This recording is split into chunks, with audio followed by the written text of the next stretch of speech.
Motorsport has seen many champions, many fast drivers, many legends, but only one became something more than a racer. This is the story of Ayrton Senna, a story about speed, faith, obsession, and a man who pushed himself, and motorsport itself, beyond its limits. Ayrton Senna da Silva was born on March 21, 1960 in São Paulo, Brazil. He grew up in a well-off family, but comfort never defined him.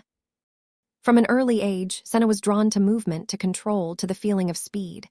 At just 4 years old, he was already driving a small go-kart built by his father. Karting wasn't just a hobby for Senna, it was a calling. Even as a child, he showed an intensity that set him apart. He wasn't loud. He wasn't playful. He was focused, serious, and deeply emotional about racing. Winning mattered not for fame, but because driving was how he expressed himself. By his teenage years, Senna was dominating karting in Brazil and internationally. But like many great drivers before him, he knew that if he wanted to reach the top, he had to leave home. In the late 1970s, Senna moved to Europe. It was a lonely transition. New language, new culture, cold weather, long distances from family. But Senna accepted the isolation.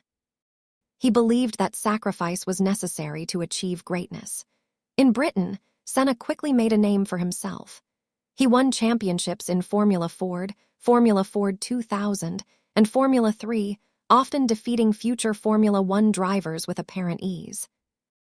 His speed was undeniable, but what truly shocked people was how much faster he could be than everyone else, especially in difficult conditions. Rain became his signature. When others struggled for grip, Senna seemed to unlock another level. He didn't just drive faster, he felt more. He trusted instinct, intuition, and something deeper than technique. Formula 1 took notice. In 1984, Ayrton Senna made his Formula 1 debut with the small Toleman team. The car was slow. The resources were limited, but Senna made the impossible visible. At the Monaco Grand Prix in pouring rain, Senna carved through the field, closing rapidly on Alain Prost. The race was stopped early, a decision that denied Senna a likely victory. But the message was clear. A superstar had arrived. Senna moved to Lotus, where his raw speed fully emerged. Pole positions became routine. His qualifying laps were often described as unreal, on the edge of control, beyond logic. But reliability issues and inconsistent machinery held him back from titles. Then came McLaren. In 1988, Ayrton Senna joined McLaren Honda, forming one of the most legendary partnerships in motorsport history. That same year, he won his first Formula 1 World Championship.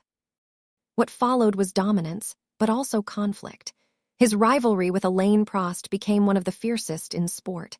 2 drivers, 2 philosophies, 1 team. The tension was constant, psychological, and deeply personal. Senna won his second championship in 1990 and his third in 1991. By then, he was more than a champion.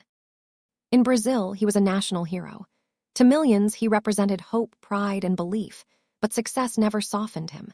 Senna was famously demanding of teammates, of teams, and especially of himself. He believed racing was dangerous, spiritual, and meaningful. He spoke openly about fear, faith, and death. He knew the risks. He accepted them.